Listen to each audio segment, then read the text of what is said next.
2025년 3월 11일 화요일 새벽 기도입니다.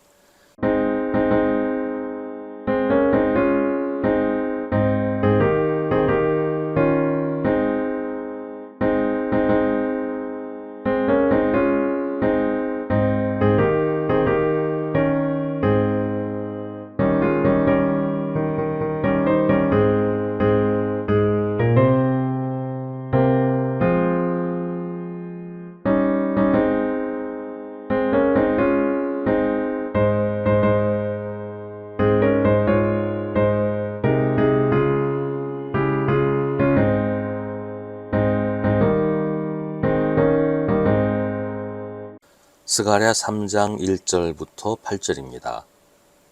주님께서 나에게 보여주시는데 내가 보니 여호수아 대제사장이 주님의 천사 앞에 서 있고 그의 오른쪽에는 그를 고소하는 사탄이 서 있었다.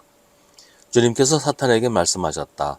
사탄아, 나 주가 너를 책망한다. 예루살렘을 사랑하여 선택한 나 주가 너를 책망한다. 이 사람은 불에서 꺼낸 타다나무 나무 토막이다. 그때 여호수아는 냄새나는 더러운 옷을 입고 천사 앞에 서 있었다. 천사가 자기 앞에 서 있는 다른 천사들에게 그 사람이 입고 있는 냄새나는 더러운 옷을 벗기라고 이르고 나서 여호수아에게 말하였다. 보아라, 내가 너의 죄를 없애준다. 이제 너에게 거룩한 예식에 입는 옷을 입힌다. 그때 내가 그의 머리에 깨끗한 관을 씌워달라고 말하니 천사들이 그의 머리에 깨끗한 관을 씌우며 거룩한 예식에 입는 옷을 입혔다. 그동안 주님의 천사가 줄곧 곁에 서 있었다. 주님의 천사가 여호수아에게 경고하였다. 만군의 주님께서 이렇게 말씀하신다. 네가 내 도를 준행하며 내 율례를 지키면 네가 내 집을 다스릴 것이요 내 뜰을 지킬 것이며 여기에서 섬기는 사람들 사이를 자유로이 출입하게 할 것이다. 여호수아 대제사장은 들어라. 여기 여호수아 앞에 앉아있는 여호수아의 동료들도 함께 잘 들어라. 너희는 모두 앞으로 나타날 일의 표가 되는 사람들이다. 내가 이제 새싹이라고 부르는 나의 종을 보내겠다. 아멘. 오늘 본문의 대제사장 여호수아는 바벨론의 포로로 잡혀갔다가 죽임을 당한 대제사장 스라야의 손자이고 역시 바벨론의 포로로 끌려간 대제사장 여호사닥의 아들입니다. 여호수아는 대제사장으로 바벨론에서 돌아온 이스라엘의 종교계를 대표하는 인물이라고 할 수 있습니다. 여호수아가 사단과 함께 하나님 앞에 서서 재판을 받고 있는 모습으로 오늘의 말씀은 시작됩니다. 사탄이 여호수아를 고발하고 있는 것입니다. 여호수아는 분명히 하나님 앞에서 죄를 지었습니다. 구체적인 내용은 밝혀져 있지 않아서 알 수 없지만 더러운 옷을 입었다고 표현할 정도로 허물이 있는 건 틀림없습니다. 아마도 그건 여호수아 개인의 죄를 가리키는 것이 아니라 이스라엘의 종교적인 상태, 하나님의 백성으로서의 이스라엘의 상태를 말하는 것이겠지요. 여호수아는 마치 불에서 꺼낸 그슬린 나무와도 같습니다. 나무를 불 속에 그냥 내버려두면 다 타서 재가 돼버리고 말겠죠. 여호수아는 그런 운명에서 하나님께서 구해주셔서 살아나게 된 것입니다. 여호수아는 분명 죄인이었습니다. 그래서 사탄이 그를 고발합니다. 그런 죄인이 어떻게 대제사장이 될 수 있을까요? 이스라엘 역시 마찬가지입니다. 그런 죄인들이 어떻게 하나님의 백성이 될 수 있을까요? 이게 바로 사탄의 공격입니다.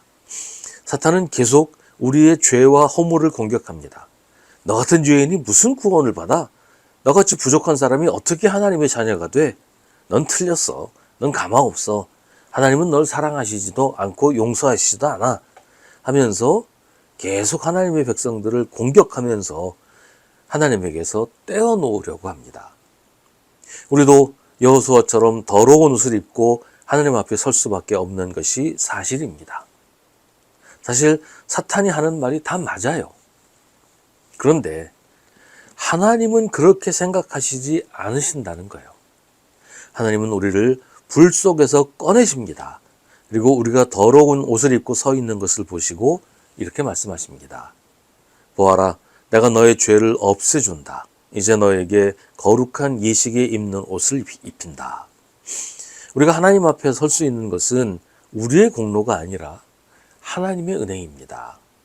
우리가 사탄의 말대로 수많은 죄와 허물로 더럽혀져 있음에도 불구하고 하나님의 자녀가 될 수 있는 것은 하나님께서 우리를 깨끗하게 씻으시고 우리를 자녀로 삼아 주셨기 때문입니다.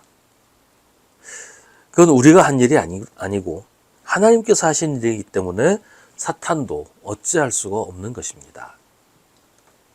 이 믿음이 우리에게 필요합니다. 죄책감이나 죄의식으로 위축되고 허물어져서는 안 됩니다. 오히려 그 많은 죄를 용서받고 구원받았다는 믿음으로 담대하게 살아야 합니다. 그렇다고 여전히 죄 짓고 살아도 되겠구나 하고 생각하는 것은 잘못된 것입니다. 그런 생각이야말로 사탄이 기뻐하는 것입니다. 이제 이전에 지은 모든 죄는 용서받았으니 다시는 그런 죄를 짓지 말고 이제는 하나님이 기뻐하시는 삶을 살아가야 하는 것입니다. 하나님께서는 여호수아를, 즉 이스라엘을 다시 회복하시면서 한 가지 약속을 하십니다. 이스라엘에 새싹이 나게 하신다는 것입니다. 그런데 이 새싹은 그냥 바람에 날리던 씨가 땅에 떨어져서 싹이 나는 게 아니에요. 하나님이 보내시는 것입니다. 이것은 메시아가 태어나실 것을 약속하신 것입니다. 하나님의 도를 준행하며 율례를 지키는 것은 약속이 이루어지기 위한 조건은 아닙니다. 다만 그것은 새싹이 나게 하는 준비를 하는 것입니다. 세례요한이 회개를 선포했던 것처럼 그리스도가 오실 때 맞이하기 위한 준비를 하는 것이 하나님의 계명을 지키는 것입니다. 하나님의 약속은 분명합니다. 다만 우리가 준비하고 있어야 합니다. 우리에게 그리스도가 오시기를, 우리 안에 새싹이 돋아나기를, 하나님이 주시는 희망이 우리 안에서 활짝 꽃피기를 우리가 준비하며 기다릴 때 거기 그리스도가 오실 것입니다.